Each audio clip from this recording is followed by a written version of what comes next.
নমস্কাৰ বন্ধু বান্ধৱীসকল। মই আজি এই বিশেষ ভিডিঅ'টো সেইটো কাৰণে লৈ আনিছোঁ, বৰ্তমান সময়ত আধাৰৰ এনে এটা পৰিস্থিতি হৈ আহিছে যে মানুহে যিকোনো মুহূৰ্ততে এই আধাৰ নহ'লে কোনো এটা কাম কৰিবলৈ আগবাঢ়ি আহিব নোৱাৰে। গতিকে আপোনালোকলৈ এই বিশেষ ভিডিঅ'টোত আধাৰনো কি সেই সম্পৰ্কে দাঙি ধৰিবলৈ মই আপোনালোকৰ ওচৰত আজি এই বিশেষ ভিডিঅ'টো প্ৰস্তুত কৰা হৈছে। গতিকে ভিডিঅ'টো সকলোৱে স্কিপ নকৰাকৈ শেষলৈ চাই থাকিব। এই আধাৰনো কি, এই আধাৰ ক'ত কি হয়, গতিকে সেই সম্পৰ্কে আপোনালোকক বিতংভাৱে মই তথ্য দিবলৈ ওলাইছোঁ। এইখিনিতে মোৰ এটা বিশেষ অনুৰোধ, যদি আপোনালোকে প্ৰথমবাৰৰ বাবে মোৰ চেনেলটোলৈ আহিছে, গতিকে সকলোৱে ছাবস্ক্ৰাইব, লাইক কমেণ্ট কৰিবলৈ নাপাহৰিব। আৰু আধাৰ ইনফৰ্মেশ্যন সম্পৰ্কে কিছু তথ্য যদি আন এজন মানুহক অজ্ঞাত কৰিবৰ বাবে সেই ভিডিঅ'টো শ্বেয়াৰ কৰি দিয়ে যেন। তেন্তে আহক ভিডিঅ'টো ষ্টাৰ্ট কৰোঁ।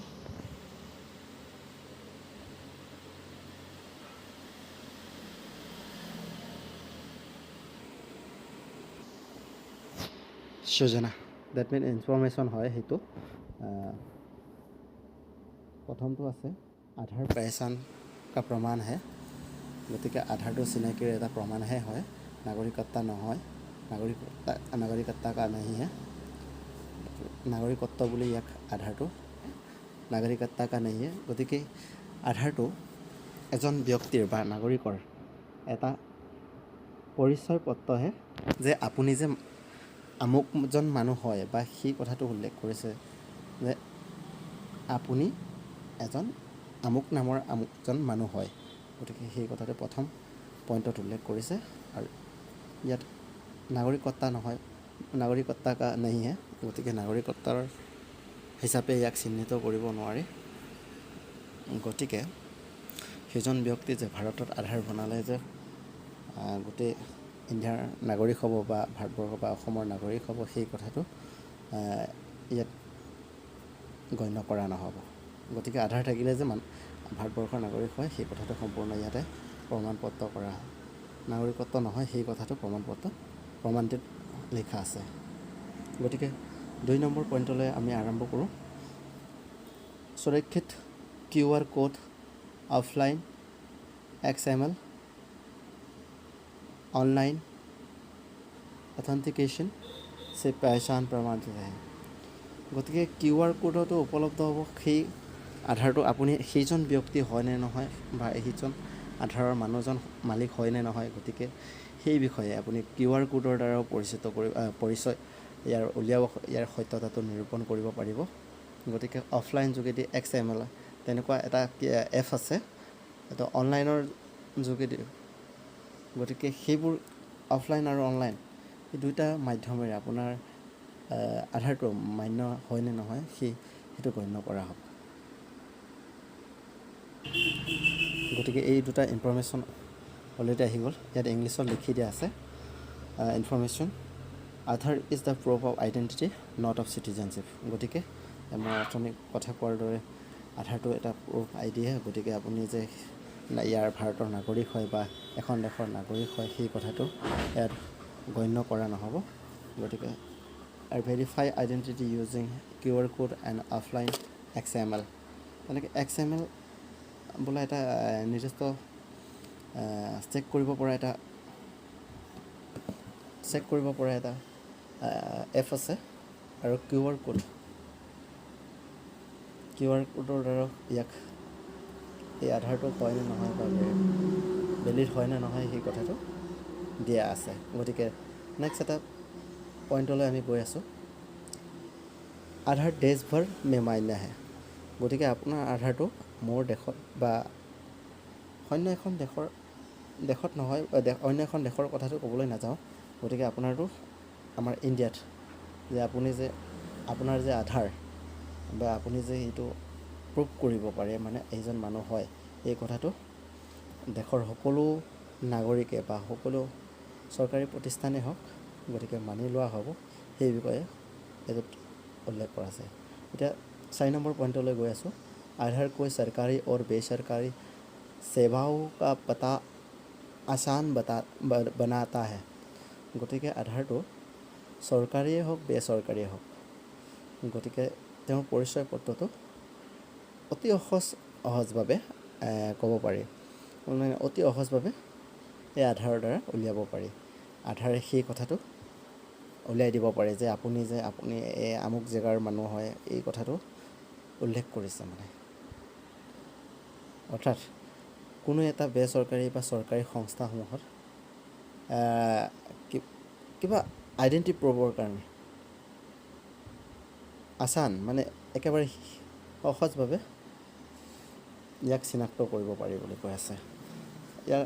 ইয়াৰ পাছৰ পইণ্টটোলৈ আহিছোঁ, আধাৰ মে মোবাইল নম্বৰ আৰু ইমেইল ID আপডেট ৰাখে। গতিকে আপোনাৰ মোবাইলটোত যদি আধাৰটো এক্টিভেট নাই বা ইমেইল IDটো যদি এক্টিভেট নাই, এই ক্ষেত্ৰত আপোনালোকৰ কাৰণে পূৰা অসুবিধা হৈ থাকিব পাৰে বা কোনো OTP নাযাব পাৰে। সেই বিষয়ে সেই কথাটো উল্লেখ কৰিছে ইয়াত এই 5 নম্বৰ পইণ্টটোত। গতিকে আধাৰত মোবাইল নাম্বাৰটো আপডেট আৰু ইমেইল IDটো আপডেট ৰখাটো আপোনাৰ কাৰণে ভাল কথা হ'ব। কোনো এটা কাম কৰিবলৈ হ'লে অকল মোবাইল নাম্বাৰটোতো প্ৰয়োজন হয়েই এতিয়া, কিন্তু ইমেইল ID কিছু ক্ষেত্ৰত বহুতৰে ইমেইল IDটো এড কৰা নাই, কিন্তু ইমেইল IDটো এড কৰিলেও মানে ইয়াত সুবিধাজনক হ'ব বুলি কৈ আছে। नेक्स्ट এটা पॉइंट 6 नंबर पॉइंट, आधार को अपने स्मार्टफोन पर रखें और आधार ऐप के साथ। গতিকে ইয়াত উল্লেখনীয় পইণ্ট এটা, গতিকে আপোনাৰ আধাৰটো যদি কোনো এটা কামত লাগিব হ'লে, গতিকে আপোনাৰ আধাৰটো প্ৰয়োজন হয়। গতিকে আজিকালিৰ যুগততো আধাৰটো নিয়াটোতো স্বাভাৱিক হ'লেও কিন্তু ক'ৰবাত হেৰাই থাকিব পাৰে। যেনেদৰে আপোনাৰ মনি পাছটো ক'ৰবাত বাইক চলাওঁতে আপোনাৰ মনি পাছটো হেৰাই থাকিল, গতিকে আধাৰটোতো আপোনাৰ তাৰ ভিতৰত থাকিলেতো অলৰেডি আপোনাৰ আধাৰটোৱে হেৰাই যাব। গতিকে এই আধাৰটো কেনেকৈ আপুনি মোবাইলৰ যোগেদি বা আপোনাৰ আধাৰ এপৰ যোগেদি আপুনি সেই সুবিধাটো মানে এই সুবিধা গ্ৰহণ কৰিব পাৰি, তাৰ বাবে আপোনাৰ মোবাইলত আধাৰটো স্মাৰ্টফোনটো সদায় আধাৰ এপৰ জৰিয়তে আপুনি সংৰক্ষিত হিচাপে থৈ দিব পাৰি। ঠিক আছে। নেক্সট এটা পইণ্ট, আধাৰ নহয়, সেইটো ইংলিছত একচুৱেলি কনভাৰ্ট কৰি দিছেগৈ, Aadhaar is the valid throughout the country. গতিকে এই কথাটো উল্লেখ কৰিছে, আধাৰ দেশৰ সকলোতে মান্যতা বুলি গণ্য কৰা হ'ব যে আধাৰ আপোনাৰ হয় বা এইজন মানুহ আপুনি হয়, সেই কথাটো মান্য কৰা হ'ব। Aadhaar help you valid virtual government and non government service easily. গতিকে বেচৰকাৰী হওক চৰকাৰী হওক, মানে আপুনি যে সেইজন মানুহ, গতিকে সেই কথাটো পৰিচয় দিবৰ বাবে আধাৰটো সুবিধাজনক হয়। Keep your mobile number and email ID update in Aadhaar. গতিকে আপোনাৰ আধাৰ নাম্বাৰ আৰু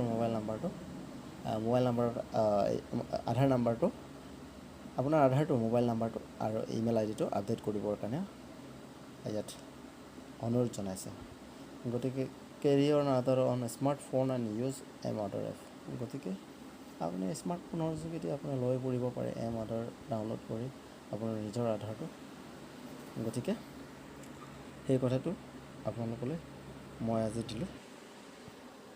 গতিকে আপোনালোকলৈ এটা বিশেষ অনুৰোধ, গতিকে বহু মানুহে সেই কথাটো নাজানে, গতিকে এই ভিডিঅ'টোৰ যোগেদি মই বুজাবলৈ চেষ্টা কৰিলোঁ। গতিকে সকলোৱে যেন শ্বেয়াৰ কৰি দিয়ে যেন আৰু সহজে বুজাই দিয়ে যেন কথাবোৰ। গতিকে তেন্তে ভিডিঅ'টো ইমানতে সামৰিছোঁ। গতিকে ভিডিঅ'টো চাই কেনেকুৱা পালে লাইক কমেণ্ট কৰিবলৈ নাপাহৰিব। ধন্যবাদ।